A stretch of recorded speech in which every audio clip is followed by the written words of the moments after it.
you all. Just to confirm, if I do happen to have any technical issues and drop off the call, Alistair, would you take over chairing until I can reconnect, please? Thanks very much.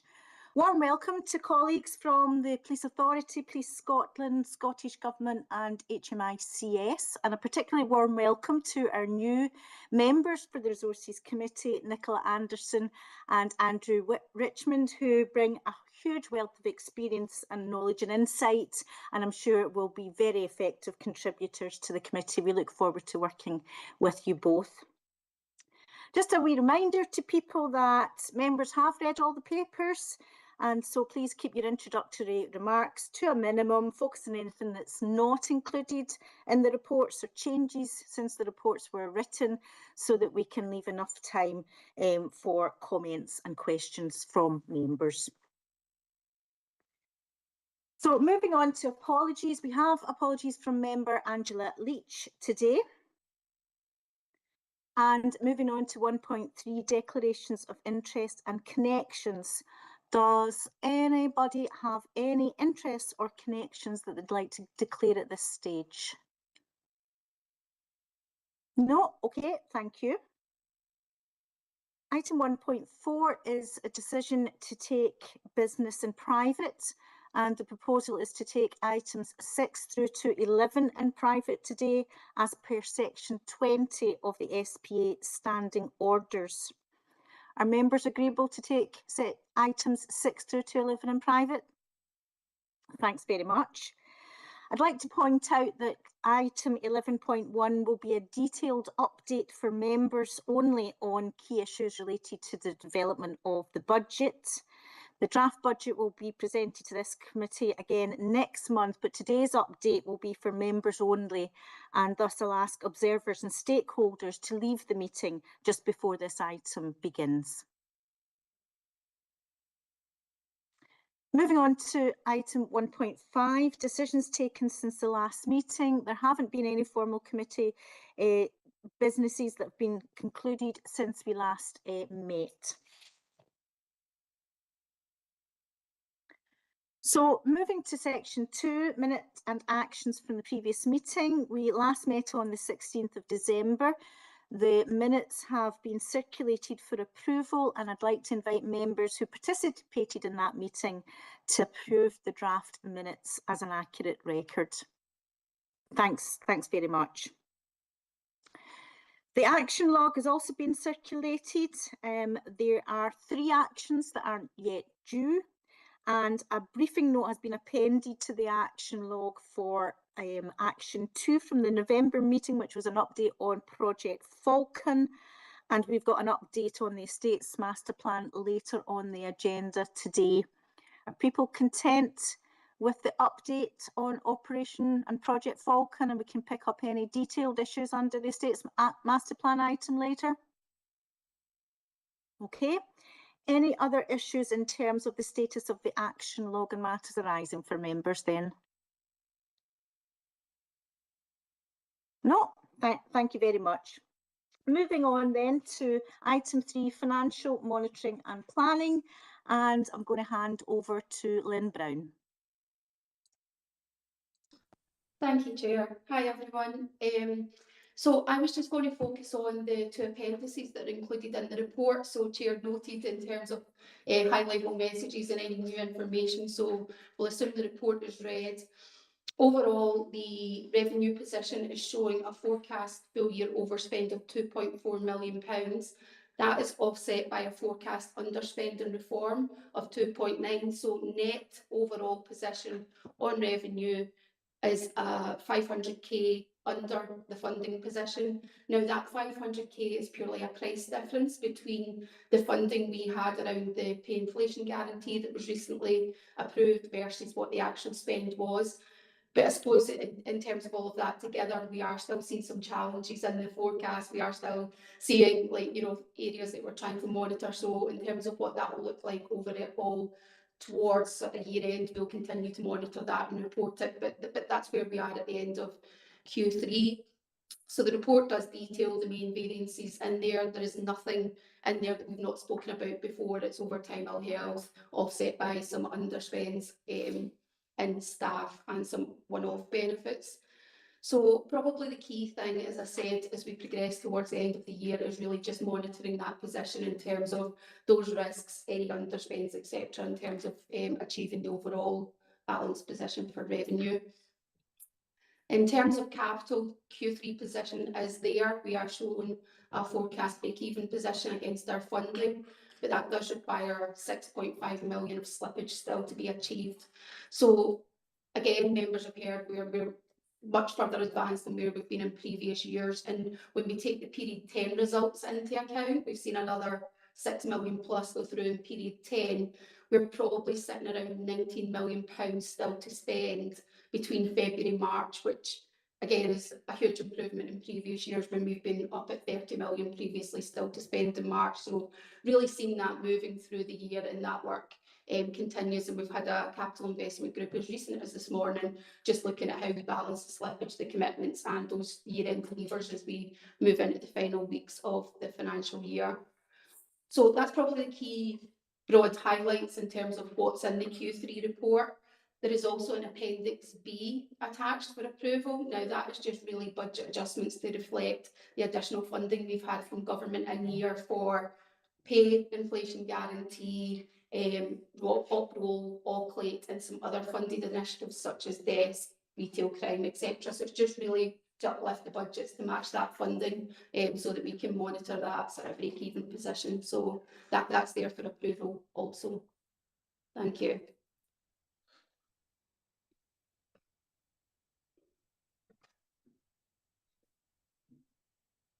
You're on mute, Polly. Thanks, Alistair. I was just congratulating Lynn on providing a very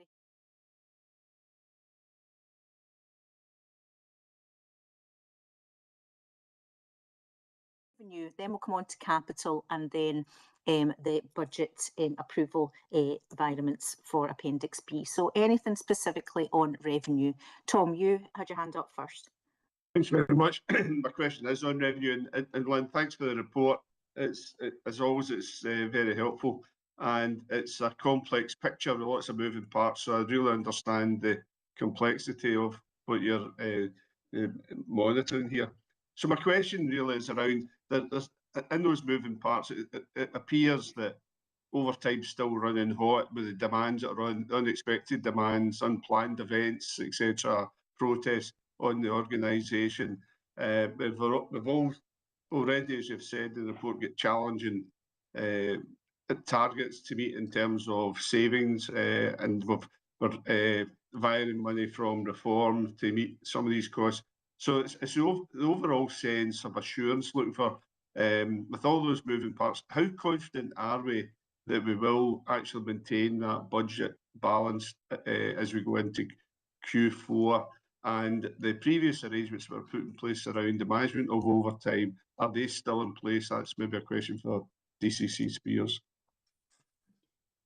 Yep, thank you. I can come in the first part and then the deputy will come in afterwards. So in terms of the deliverability of the forecast, the deliverability status does remain at green because we know there's challenges there. We know there's been various offsetting variances. As you say, it's been quite a moving picture across the financial year, but we do have the sort of financial management and rigour in to sort of monitor that and manage that as we move towards the year end. With overtime particularly, the overtime management group was stood back up at November time just to really get under the depth of the overtime spend, and those groups have been meeting regularly, both at period end and in month, just to keep it on top of where overtime is heading.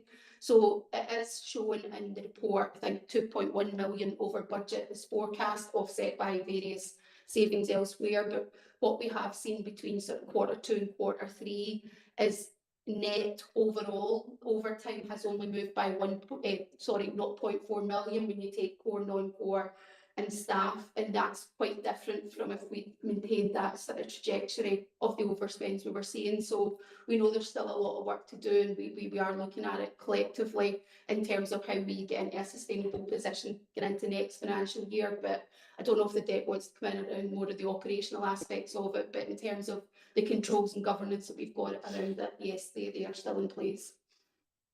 Yeah, thanks, Chair, and Tom, thanks for the question. So I'm happy just to say a couple of comments. So the group's back up and running. We meet in the early part of each month, and we're then looking at the very recent period. So in the meeting only last week, we looked at period 10 right up till the end of January. So there's a good discipline around that group, and it is at the right level of representation. And our intention as we go into a new challenging financial year, well, that group will continue, and what I have seen in the last 3 or 4 months is steady progress in terms of just trying to get us in the right place with the budget. But I would just caveat that it's set against a real demand around threat, risk and harm. So we're now not so much necessarily managing the money better, because I think commanders and business leads have done that. I think they're now in the space of making really difficult decisions about when they incur overtime and what they incur it for. And we're looking to try and draw any learning that we can on how we can do things better.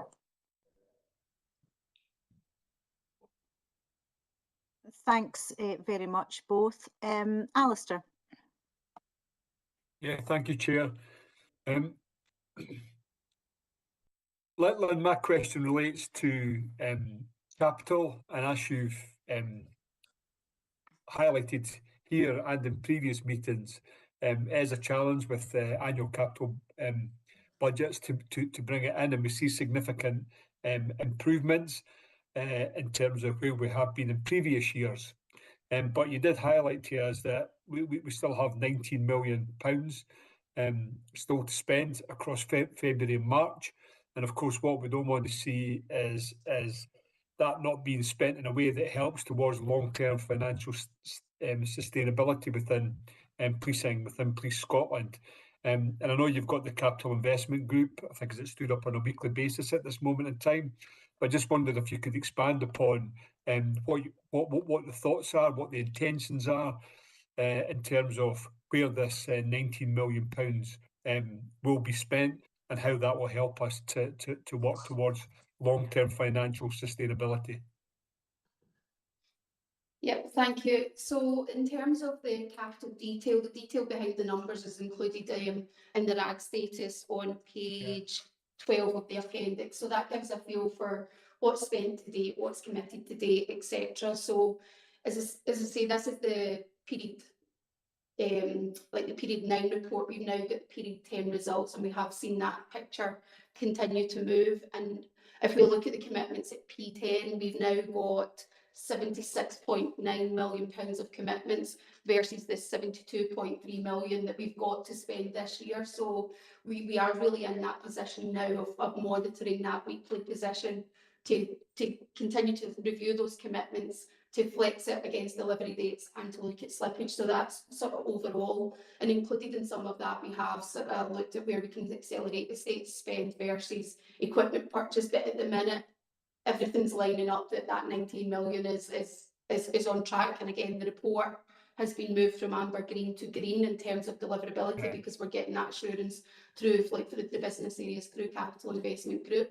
It will still require that close management to land the year-end position, you know, because as you said, we don't have that multi-year flexibility. But you know, there is again a lot going on around that, and the business areas are looking closely at that as well. Yeah, that's very helpful. Thank you for that, Lynn. I wonder if you could just comment on, you know, is it maybe 2 years ago when you started, or 3 years, that longer term capital planning approach, and if you're beginning to see the benefits of that feeding through in today's position. Yeah, so in terms of the sort of longer term work, that was to try and break the thinking of annual funding cycles. But and that's worked, because we've landed our we've delivered our budget each year. But I'm sure if you ask business areas, it's been a lot of stop-start, which isn't great for anybody in terms of especially trying to deliver large capital programs as opposed to like equipment purchase. So I think it is difficult in terms of how we achieve that and land it each year, because like I say, it's careful management and flexing delivery dates right into the final days and weeks of the financial year. What we are really focusing on going forward is that multi-year view in terms of a 3, 4, 5 year capital plan, we know future funding is going to be challenging. We know we want to deliver a state's master plan. We know we want to deliver digital strategy and transformation, and they've got significant multi-year commitments. So there's a lot of work ongoing around that at the minute to understand that future look, both in terms of what does the organisation need, but also under different funding scenarios, in terms of, as I mentioned, sort of challenging financial picture. Yeah, that's helpful. Thank you for that, Lynn. Thank you, Chair.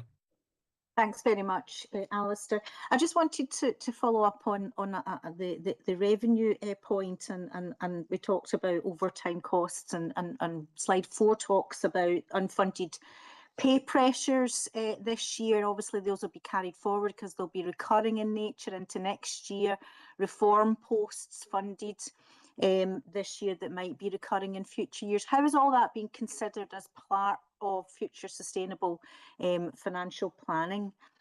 So just in terms of the unfunded pay award pressures, the 6.3 million, is that the area that you're referring to? Yeah. So the 6.3 million was part of the multi-year pay deal, where there was the additional percent this year, where we committed to funding 0.5%, and Scottish Government gave us the in-year funding for the other half, which is on the Appendix B. So that was all fed into our budget submission in terms of building up our funding settlement and our budget bid, if you like, in terms of we committed to funding it in year, but we couldn't commit to funding it in future years because it was one-off underspends in the budget, whether it's through reform underspends that we know reform is continuing to grow, or whether it was through like one-off benefits as a result of reduced pension contributions, for example. So there was two clear distinct things that funded it this year, which we know we won't have next. So that's all part of the consideration of the 26-27 budget funding and the discussions we'll have later on. Overall, in terms of reform, I think, again, fair to say there's a lot of work ongoing in the reform picture and what that looks like against our transformation priorities, etc. But I suppose there's a lot of work still ongoing in terms of getting into next financial year. But as you said, what does it mean over the medium term? So any decisions we're making now, how does it like feature into those sort of medium term years as we move forward? Thanks very much. Colleagues, any other comments or questions in terms of the current position at the end of Q3 and the forecast for year end 25-26? No, okay. So moving on then to the approval sought in terms of the budget revisions in Appendix B, Lynn.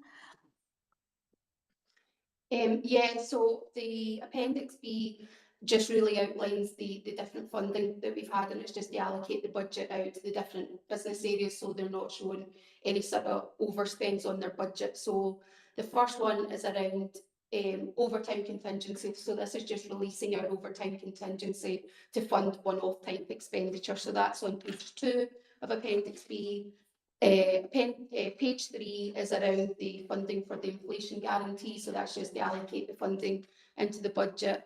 Similarly, next page is op-roll and op-plate is to allocate the funding for that. And then page 5 is just around the various other ones around retail crime desk, ESMCP. So those have all been built into the Q3 report that we've just went through. So it's just really to get the approval for that members are content with those budget adjustments. Okay, thank you. Members content to approve? Yeah. Yes, yes. Thanks very much. Thank you.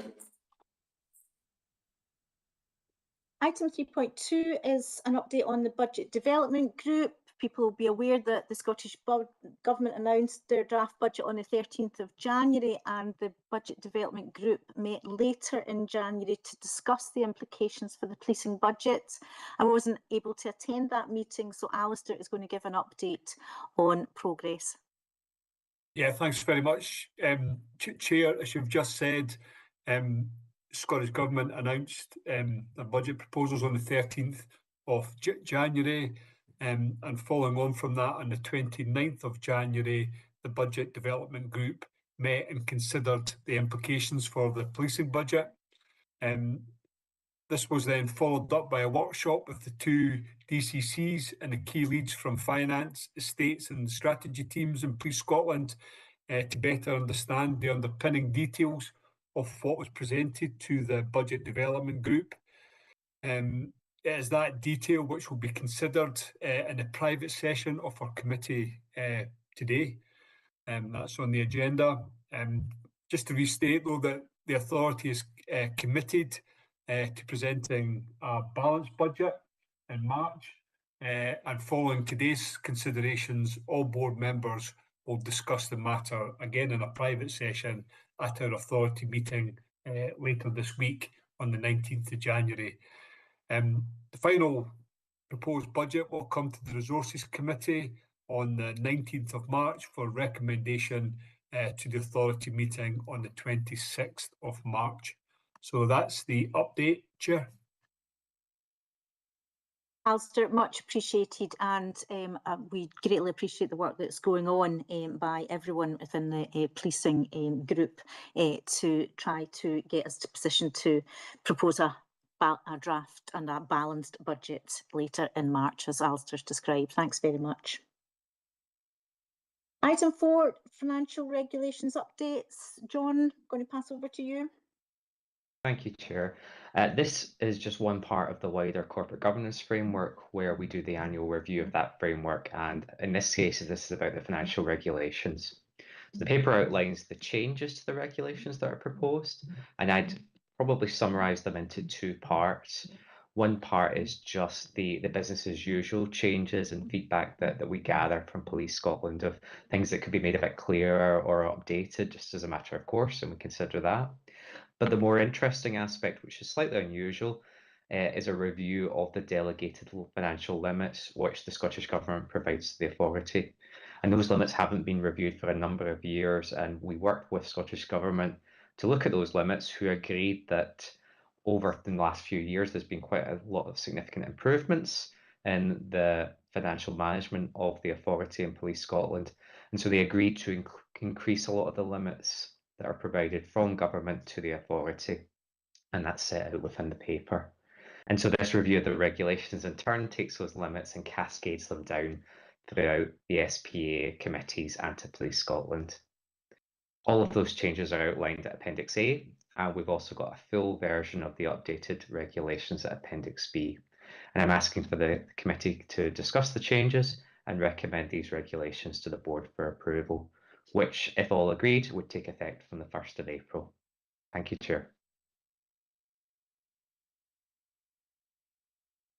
John, thanks very much, and thanks to everybody involved in developing these revised limits with colleagues in Scottish Government. And obviously, as you described, you know, that doesn't come on its own, but with some confidence in terms of the improvements made in financial management and governance over recent times. So thanks to everybody involved in that. Andrew.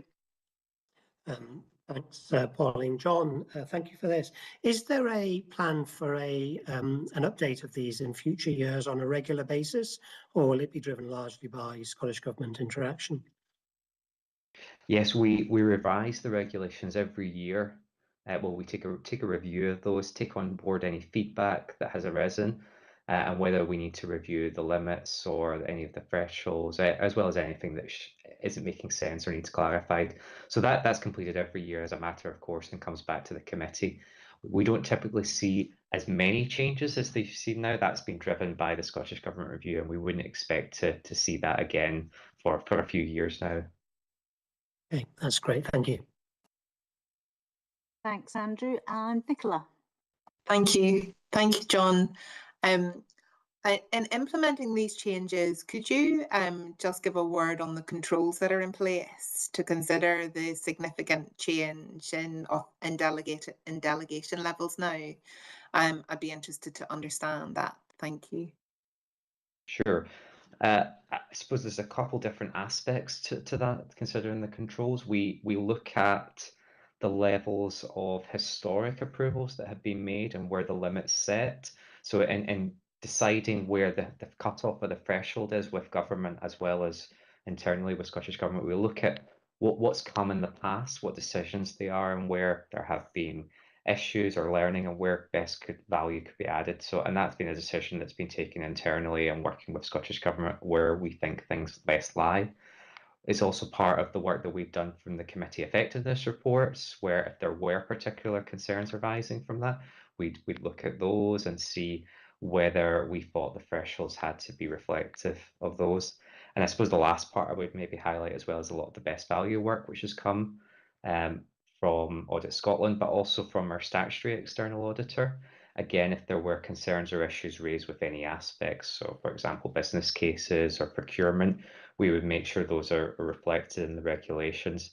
But again, like we say, the trend over years is increasing confidence of the financial acumen in areas of procurement. So we have been able to, over time, from those recommendations, increase the thresholds given to Police Scotland. So I hope that answers the questions. Very helpful. Thank you. Thank you. Thank you. So are members content to recommend these adjustments to the regulations for approval to the authority later this week? Yes. Yes, thank you. Thanks very much, John. Item 5.1, we have an updated committee work plan. Deborah, is there anything you'd like to say about this? Thanks, Chair. It was just to reiterate the plea to everybody, just to any future information for that work plan, if it can be fed in via SECU, and we'll get that updated and keep it as up to date and as useful a document as possible.